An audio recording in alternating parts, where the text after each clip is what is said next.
Curious itong si Trixie na bakit galit itong si Patricia kay Meredith. Kaya naman gusto niyang alamin ng totoo kung ano nga ba ang meron kay Mer. Nakipagkita siya kay Era at sinabi niya na galit sa kanya ang ina noong pinayagan niya itong si Mer na dalawin ng ama sa ospital. Pagtatanong pa nga niya kay Era kung may relasyon ba itong dad niya at ang mom nito.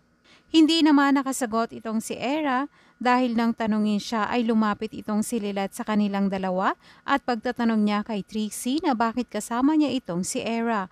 Lumapit naman itong si Ino kaya hindi na nasagot ni Trixie ang tanong ni Lilet. Niyayaya na nga ni Ino itong si Lilet sa table kasama ang kanyang mom. Sinabi ni Ino kay Lilet na kailangan niya nang mag-start ng internship at gusto niyang maging intern itong si Lilet.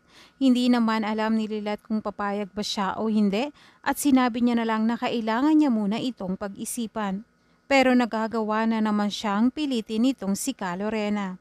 Sa CR naman, nagkita si Lilet at Trixie at nalaman niya na kasama na naman ito si Ino at bumabalik na naman ang kanyang galit. Kaya naman napagsalitaan na naman niya itong si Lilet ng hindi maganda. Pero ang totoo ay maaaring nagpapanggap lang itong si Trixie na kunwari ay galit siya kay Lilet para lumayo ang loob nito sa kanya.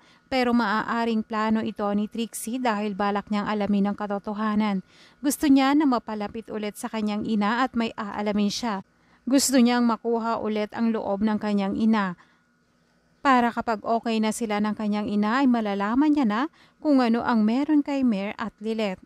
Nagawa mang awayin ni Trixie itong si Lilet dahil alam niyang yun lang ang way para malaman niya ang totoo. Dahil hindi rin naman magagawang bumalik ni Trixie sa dati dahil nangako na siya na kapag pinagaling ang kanyang ama ay gagawin niya ang lahat at hindi na muling babalik pa sa dati niyang ugali. Pero nagawa niya lang ito kay Lilet para malaman ang totoo na kung sino talaga si Mer.